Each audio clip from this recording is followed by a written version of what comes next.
الحمدللہ والصلاة والسلام علی رسول اللہ وعلی آلہ وصحبہ وموالا۔ محترم بھائیو، السلام علیکم ورحمۃ اللہ وبرکاتہ۔ اللہ رب العالمین کی رحمت اپنے بندوں کے لیے بہت وسیع ہے۔ اللہ فرماتا ہے سورہ الزمر میں، قل یا عبادی الذین اسرفوا علی انفسہم لا تقنطوا من رحمت اللہ ان اللہ یغفر الذنوب جمیعا۔ اے میرے بندو، جنہوں نے اپنے آپ پر ظلم کیا ہے، اللہ کی رحمت سے مایوس نہ ہو، اللہ تعالیٰ سارے گناہوں کو معاف فرما دیتا ہے۔ جی ہاں، اللہ تعالیٰ کی رحمت اتنی وسیع ہے کہ 100 آدمیوں کا قاتل بھی اللہ رب العالمین سے توبہ کرتا ہے تو اللہ تعالیٰ اس کی توبہ کے لیے بہانہ ڈھونڈتا ہے، یہاں تک کہ اس کی توبہ قبول کر لیتا ہے۔ اور جب سچی توبہ بنتی ہے تو اللہ تعالیٰ کا کرم اتنا زیادہ ہے کہ اللہ تعالیٰ نہ صرف یہ کہ گناہوں کو معاف فرماتا ہے بلکہ ان گناہوں کو نیکیوں میں بدل دیتا ہے۔ الا من تاب وآمن وعمل عملا صالحا فأولئک یبدل اللہ سیئاتہم حسنات، سوائے ان لوگوں کے جو توبہ کرتے ہیں، نیک عمل کرنے لگ جاتے ہیں، اور یہ سچی توبہ ہوتی ہے تو یہ وہ لوگ ہیں کہ جن کے گناہوں کو اللہ تعالی نیکیوں میں بدل دیتا ہے۔ صحیح بخاری اور صحیح مسلم کی روایت ہے، حضرت انس رضی اللہ تعالیٰ عنہ کہتے ہیں کہ حضرت معاذ بن جبل رضی اللہ تعالیٰ عنہ ایک دن اللہ کے نبی صلی اللہ علیہ وسلم کے ساتھ آپ کی سواری پر سوار تھے۔ اللہ کے نبی صلی اللہ علیہ وسلم نے پوچھا، اے معاذ؟ انہوں نے کہا، لبیک یا رسول اللہ وسعدیک، یعنی ہم حاضر ہیں۔ پھر اللہ کے نبی صلی اللہ علیہ وسلم نے فرمایا، ما من عبد یشہد اللہ الہ الا اللہ صدقا من قلبہ الا حرمہ اللہ علی النار، کہ جو بندہ سچے دل سے لا الہ الا اللہ کی گواہی دیتا ہے، اللہ تعالیٰ نے اس کے اوپر جہنم کو حرام ٹھہرایا ہے۔ جب یہ بات حضرت معاذ رضی اللہ تعالیٰ عنہ نے سنی تو انہوں نے کہا کہ کیا میں اس حوالے سے لوگوں کو باخبر نہ کر دوں، لوگوں کو بشارت نہ دے دوں؟ تو آپ نے فرمایا کہ نہیں، اس کی بشارت مت دو کہ لوگ اسی پر بھروسہ کر لیں گے۔ حضرت معاذ رضی اللہ تعالیٰ عنہ نے گناہ سے بچنے کے لیے موت سے پہلے یہ بات لوگوں کو بتائی تھی کہ جس کسی نے سچے دل سے کلمہ لا الہ الا اللہ کی گواہی دی، اللہ تعالیٰ اس کے اوپر جہنم کو حرام ٹھہراتا ہے، اللہ تعالیٰ اس کے اوپر جہنم کو حرام ٹھہراتا ہے۔ لیکن کلمہ لا الہ الا اللہ کی سچے دل سے گواہی کا مطلب کیا ہوتا ہے؟ کلمہ لا الہ الا اللہ کی سچے دل سے گواہی کا مطلب ہی یہ ہوگا کہ ایک بندہ لا الہ الا اللہ کی مانگ پر عمل کرے۔ لا الہ الا اللہ ہم سے کیا چاہتا ہے؟ اس بات کی گواہی کہ ایک اللہ کی عبادت کریں گے اور محمد صلی اللہ علیہ وسلم کے طریقے کے مطابق چلیں گے۔ اگر کوئی آدمی ایک اللہ کی عبادت نہیں کرتا ہے، اور عبادت میں سب سے پہلا درجہ کس چیز کا آتا ہے؟ نماز کا آتا ہے، تو ایک بندہ اگر نمازیں نہیں پڑھتا ہے، ایک بندہ اگر اللہ کے نبی صلی اللہ علیہ وسلم کے قانون کے مطابق نہیں چلتا ہے، تو اس نے لا الہ الا اللہ گویا کہ کا اقرار ہی نہیں کیا، اپنے آپ کو خاندانی طور پر مسلمان ثابت کرتا رہا۔ تو لا الہ الا اللہ کہنے کا مطلب ہی یہ ہوتا ہے کہ لا الہ الا اللہ کے تقاضے پر عمل کیا جائے۔ صحیح بخاری اور صحیح مسلم کی روایت ہے، حضرت عمر فاروق رضی اللہ تعالیٰ عنہ اس حدیث کے راوی ہیں، وہ بیان کرتے ہیں کہ اللہ کے نبی صلی اللہ علیہ وسلم ایک جگہ پر بیٹھے ہوئے تھے، آپ کے پاس کچھ قیدی لائے گئے۔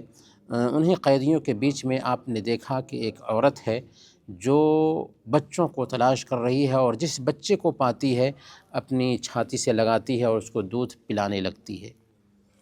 اللہ کے نبی صلی اللہ علیہ وسلم یہ منظر دیکھ رہے تھے۔ یہ منظر دیکھتے ہوئے صحابہ کرام سے کہتے ہیں کہ کیا تم سمجھتے ہو کہ یہ عورت اپنے بچے کو آگ میں ڈال دے گی؟ صحابہ نے کہا کہ نہیں یا رسول اللہ، ایسا کیسے ہو سکتا ہے؟ آپ نے فرمایا، للہ ارحم بعبادہ من ہذہ بولدہا، یہ عورت اپنے بچے کے ساتھ جتنا رحم کرنے والی ہے، اس سے کہیں زیادہ اللہ تعالیٰ اپنے بندوں پر رحم کرتا ہے۔ کیا اللہ تعالیٰ 70 ماؤں سے بھی زیادہ بندے پر رحم کرنے والا ہے؟ جی ہے؟ نہیں، یہ تحدید جھوٹ ہے۔ کوئی ایسی روایت نہیں ہے کہ 70 ماؤں سے زیادہ اللہ تعالیٰ محبت کرتا ہے۔ ہاں، ہزاروں اور لاکھوں ماؤں سے زیادہ اللہ تعالیٰ بندوں سے محبت کرتا ہے، لیکن کن بندوں سے؟ جو ایمان والے ہیں۔ جو ایمان والے نہیں، ان سے محبت نہیں کرتا، ان پر رحم کرتا ہے۔ ایک ہے محبت اور ایک ہے رحم۔ ایمان والوں سے ہی محبت کرتا ہے، ہاں جو ایمان سے محروم ہے ان پر بھی رحم کرتا ہے، ان پر بھی رحم کرتا ہے، لیکن 70 ماؤں سے زیادہ اللہ تعالیٰ محبت کرتا ہے، یہ جھوٹ ہے، یہ غلط ہے۔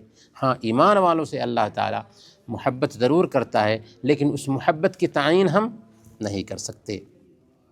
صحیح بخاری اور صحیح مسلم کی روایت ہے، حضرت ابو ہریرہ رضی اللہ تعالیٰ عنہ بیان فرماتے ہیں کہ لما خلق اللہ الخلق كتب فی کتاب فهو عنده فوق العرش۔ جب اللہ تعالیٰ نے مخلوق کو پیدا کیا تو اس نے اپنے پاس ایک کتاب میں یہ بات لکھی جو آج اس کے پاس عرش میں موجود ہے۔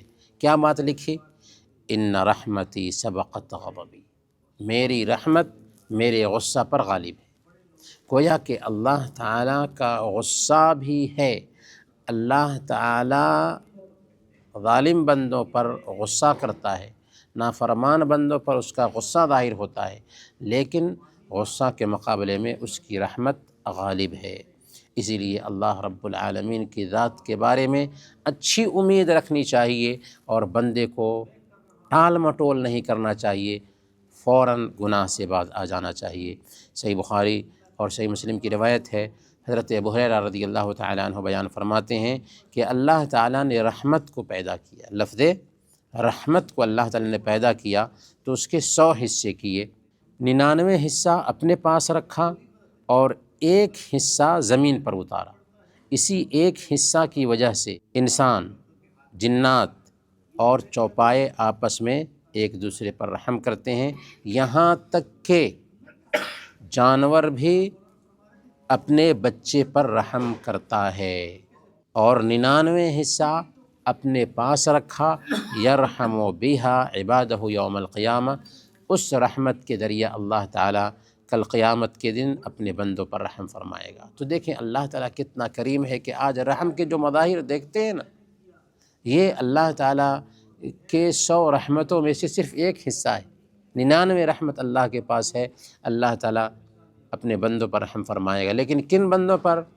جو واقعی لا الہ الا اللہ کا صحیح طور پر اقرار کیے تھے اور اس کی مانگ کو اپناتے تھے۔ صحیح بخاری اور صحیح مسلم کی روایت ہے، حضرت ابن عمر رضی اللہ تعالیٰ عنہ بیان فرماتے ہیں کہ میں نے اللہ کے نبی صلی اللہ علیہ وسلم کو فرماتے ہوئے سنا کہ قیامت کے دن اللہ تعالیٰ مومن بندوں کو اپنے قریب کرے گا اور اس سے اس کے گناہوں کا اقرار کرائے گا۔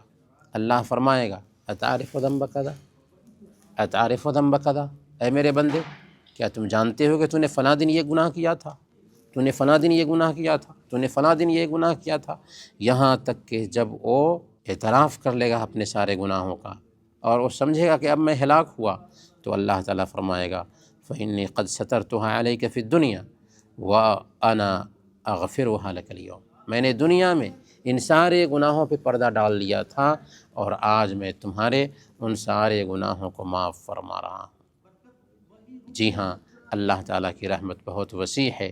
اس کی رحمت کا مظہر دیکھیے کہ صحیح مسلم کی روایت ہے، اللہ کے نبی صلی اللہ علیہ وسلم فرماتے ہیں ان اللہ یبسط یدہ باللیل لیتوب مسیء النہار، اللہ تعالیٰ رات میں ہاتھ پھیلاتا ہے تاکہ دن میں گناہ کرنے والا توبہ کر لے، اور دن میں ہاتھ پھیلاتا ہے، اور دن میں ہاتھ پھیلاتا ہے تاکہ رات میں گناہ کرنے والا توبہ کر لے، اور ایسا ہر دن ہوتا ہے یہاں تک کہ سورج پچھم سے نہ نکل جائے، یہاں تک کہ قیامت کے آنے کی علامت ظاہر نہ ہو جائے۔ تو اس سے پتہ یہ چلتا ہے کہ اللہ رب العالمین کی رحمت بہت وسیع ہے۔ ایک ظالم بندے کو چاہیے، ایک گناہگار بندے کو چاہیے کہ سچی توبہ کرے اور اللہ رب العالمین سے لو لگائے، اللہ رب العالمین کی عبادت کرنے لگ جائے۔ اور ظاہر سی بات ہے کہ زندگی کا کوئی ٹھیک نہیں، کب زندگی کا چراغ گل ہو جائے۔ اسی لیے اگر ہم سے گناہ ہوتا ہے، کوتاہی ہوتی ہے تو ہمیں اللہ رب العالمین سے معافی مانگنا چاہیے اور اس کی نافرمانی سے بچنا چاہیے کہ ایک طرف اللہ رب العالمین بہت رحیم ہے، بہت کریم ہے، تو دوسری طرف وہ بہت زیادہ سخت سزا بھی دینے والا ہے۔ اللہ تعالی ہم سب کو اطاعت پر گامزن رکھے اور اس کی نافرمانی سے بچائے۔ آمین۔ وصلی اللہ علی نبینا محمد وعلی آلہ وصحبہ۔